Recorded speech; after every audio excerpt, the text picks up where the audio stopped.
Bismillahirrahmanirrahim. Rindu surga.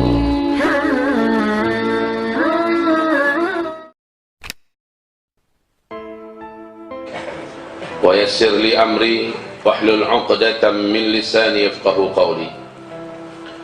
Allahumma arinal haqqa haqqan warzuqna ittiba'ah wa arinal batila baatilan. Sallallahu alaihi wasallam. La haula wa la quwwata illa billah. Allahumma la sahla illa ma ja'altahu sahla wa anta taj'alul hazana idza syi'ta sahla. Rabbi syrah li sadri wa yassir li amri wahlul 'uqdatam min lisani yafqahu qawli. Allahumma arinal haqqa haqqan warzuqna ittiba'ah wa arinal batila batilan warzuqna ijtinabah. Amma ba'du. Ya Allah, jadikanlah kumpulan seluruh jamaah yang beriman ini menghadiri salat subuh berjamaah barusan ya Allah di dalam masjid ini adalah hamba-hambamu yang Engkau jaga dan Engkau pelihara dari segala keburukan apapun yang ada di bumi. Ya Allah, lindungi kami dan liputilah majlis ini ya Allah dengan para malaikat-malaikatmu yang kokoh dan mengembangkan sayap-sayap mereka sembari mendoakan kami. Ya Allah, ampunilah seluruh dosa-dosa kami. Ya Allah, lindungi kami sampai ke akhirat kami dari murka-Mu dan dari azab-Mu. Amin ya rabbal alamin. Ibadah Allah yang kami muliakan, hanyalah untuk Allah pujian dan syukur kita, dan hanyalah kepada Allah salawat dan hanyalah kepada Rasulullah salawat dan salam kita. Kita ucapkan alhamdulillah bi ni'matihi tatimmus shalihat. Lalu salawat dan salam kita untuk Rasulullah. Allahumma salli ala hadzal nabi wa ala alihi wa sahbihi wa man tabi'ahu bi ihsan ila yaumil qiyamah. Amma ba'du. Ma'asyiral muslimin, hamba-hamba Allah yang kami cintai, dalam fase yang keempat dan di penghujung fase keempat ini, kita memang sedang berhadap-hadapan dengan apa yang digambarkan Nabi Muhammad SAW, yaitu beratnya fitnah, hebatnya ujian, bertubi-tubinya dan berlapis-lapisnya petaka dan musibah. Ke depan yang kita hadapi akan lebih berat daripada sekarang. Itu adalah sebuah kepastian dan keniscayaan karena Rasulullah memang telah menyampaikan, isbiru fa innahu la ya'ti 'alaikum zaman illa alladhi ba'dahu syarrun min hatta talqaw rabbakum. Nanti akan datang satu masa, hari-hari yang kalian hadapi pada masa itu semakin lama semakin bertambah buruk. Daripada yang telah kalian lalui, hari ini terasa lebih berat, dan hari yang akan kalian datangi akan jauh lebih berat. Pada masa itu kata Rasulullah, isbiru, kalian wajib bertahan, kalian harus bersabar, kalian harus tingkatkan lagi pertahanan dan kesabaran kalian. Sampai kapankah ujian ini berakhir? Hatta talqaw rabbakum, sampai kalian mati. Ibarat Allah yang kami muliakan, fase keempat ini memang fase luar biasa beratnya.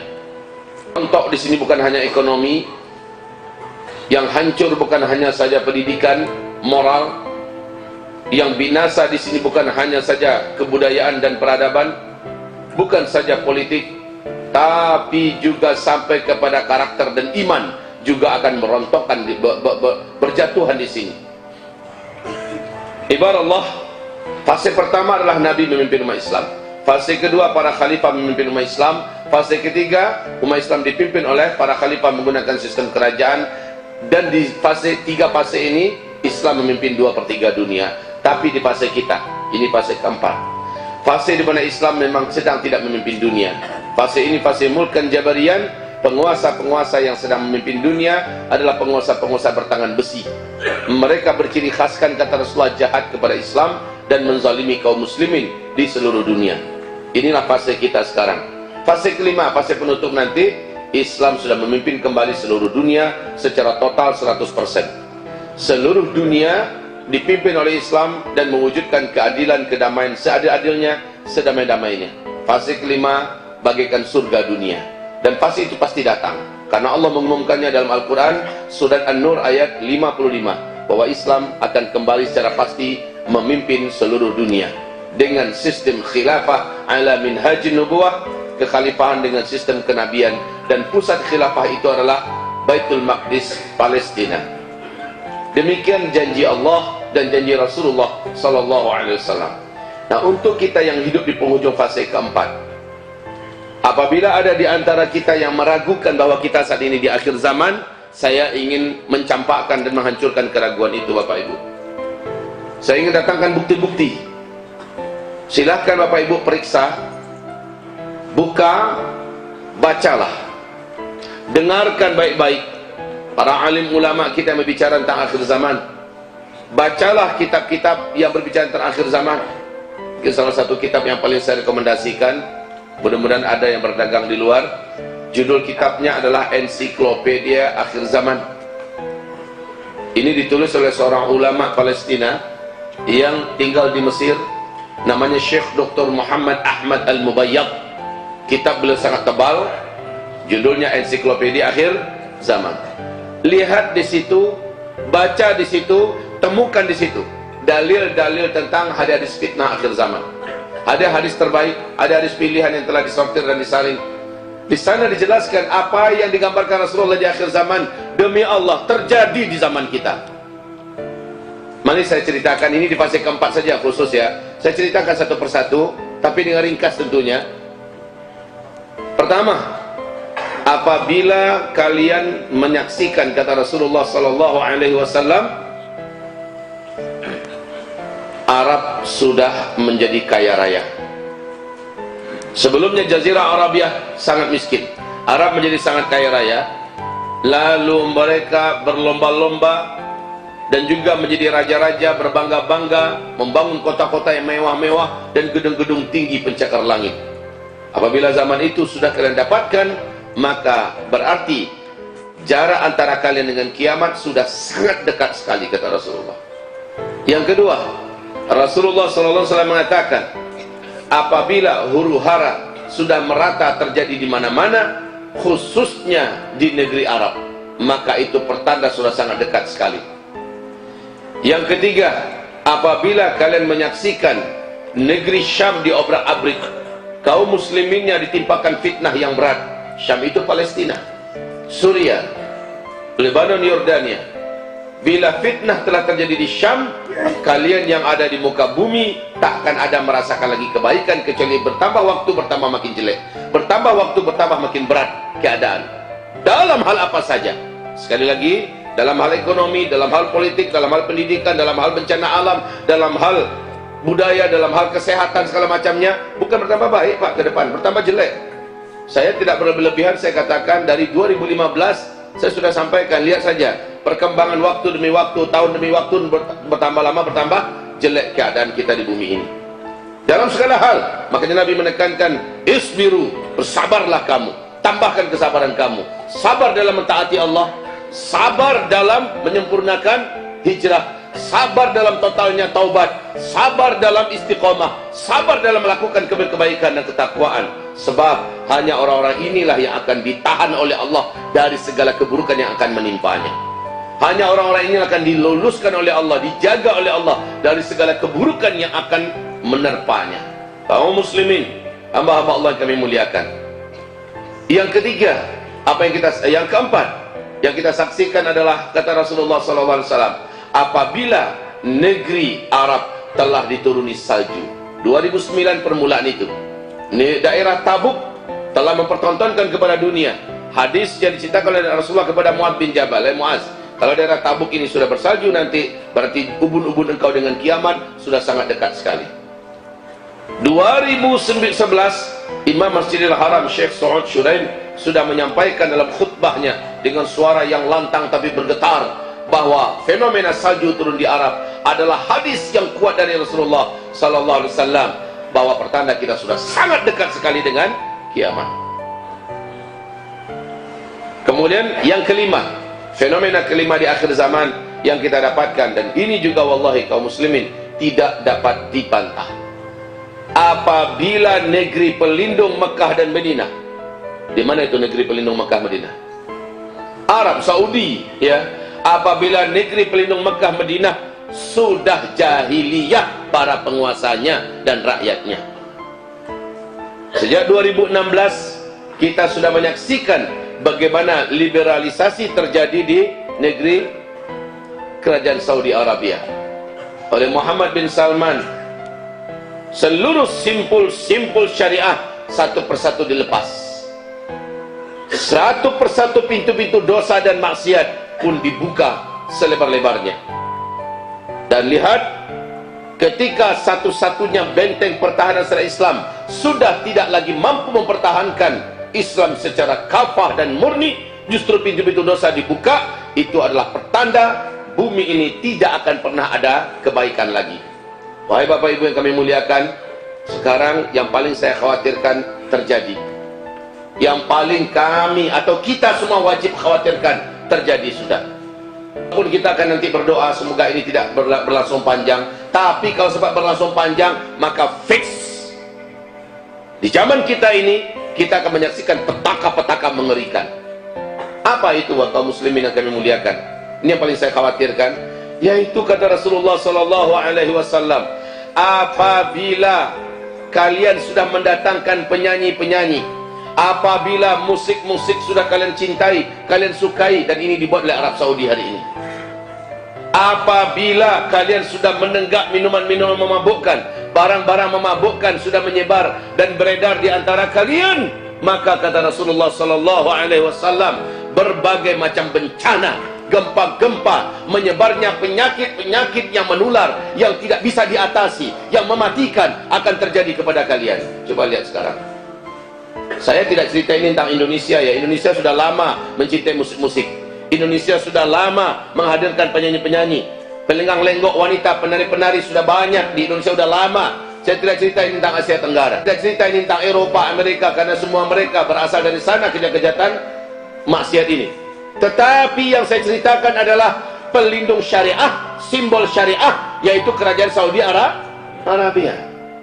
Mereka sudah mencintai musik, mereka sudah mengundang penyanyi-penyanyi India, K-pop, mereka sudah mengundang penari-penari, mereka sudah mengadakan acara konser-konser musik raksasa, dan mereka sudah satu persatu buhul-buhul syariah mereka lepaskan, dan satu persatu pintu-pintu dosa maksiat mereka buat, mereka gelar.